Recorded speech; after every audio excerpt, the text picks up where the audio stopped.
ముందుకు పోతుంది భారతదేశం, ఇంకా రెండో ప్లేస్ లో ఉంది, మూడో ప్లేస్ లో ఉంది అని చెప్పుకుంటూ రోజుకొక దేశం గురుక్కుంటూ బయట దేశాల్లో ఉన్న స్త్రీలని మన దేశంలో జరుగుతున్న స్త్రీలను చూస్తే మాకు నిజంగా ఈ బాడీల చుట్టూ తిరుగుతున్నాయి, ఆడవాళ్ళ స్త్రీల చుట్టూ రాజకీయాలు తిరుగుతున్నాయి అనడానికి ఇంతకంటే పెద్ద నిదర్శనం లేదు. ఆడవాళ్ళు వేసుకునే బట్టలు వాళ్ళ చాయిసా కాదా అనే దగ్గర ఆగిపోయినారు. ఇప్పుడు ఒక సిరీస్ ఆఫ్ వీడియోస్ చూస్తే భర్తకి మాత్రమే భర్తకి నచ్చే బట్టలు వేసుకోవాలి, భర్తకు మాత్రమే ఆమె శరీరం చూపించుకోవాలి అంటే ఆడవాళ్ళ బట్టలకి ఆమె సెక్షువాలిటీకి అంటగడుతున్నారు కానీ ఫ్రీడమ్ గా చూడట్లేదు. అంటే ఇప్పుడు ఎవరు డిసైడ్ చేస్తారు ఎవరు వేసుకునే ఆడవాళ్ళు వేసుకునే బట్టలు అనేది ఒక అంశము. అది సినిమా రంగంలో బట్టల గురించి మాట్లాడడం అయితే చాలా పెద్ద జోక్ మాకు. సినిమా రంగంలో ఏ బట్టలు వేసుకుంటే సినిమా ఆడుతుంది, ఏ ఐటమ్ సాంగ్ లో ఏం వేసుకోవాలనే చూసి నటించిన శివాజీ గారు మాట్లాడడం మాత్రం చాలా దారుణంగా ఉంది.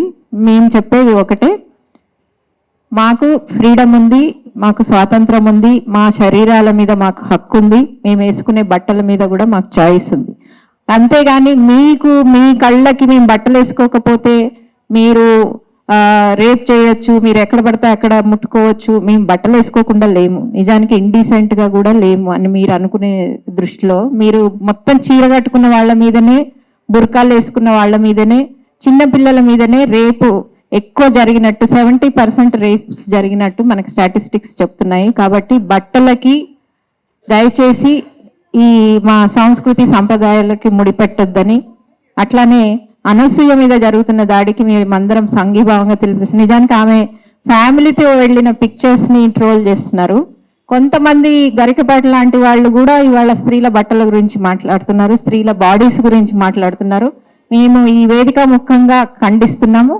తర్వాత స్పష్టంగా చెప్తున్నాము, స్త్రీల సంపూర్ణమైన హక్కు ఉంది, స్త్రీల శరీరాల మీద స్త్రీలకి బట్టల మీద కూడా ఎలాంటి బట్టలు వేసుకోవాలనేది వాళ్ళకి హక్కు ఉంది. మనం ఇప్పుడు చర్చలో మాట్లాడుకోవాల్సింది మగవాళ్ళకి ఏం హక్కు ఉంది ఆడవాళ్ళ గురించి మాట్లాడడానికి, ఆడవాళ్ళ బట్టల గురించి మాట్లాడడానికి అనేది ఇక్కడ చర్చ కావాలి.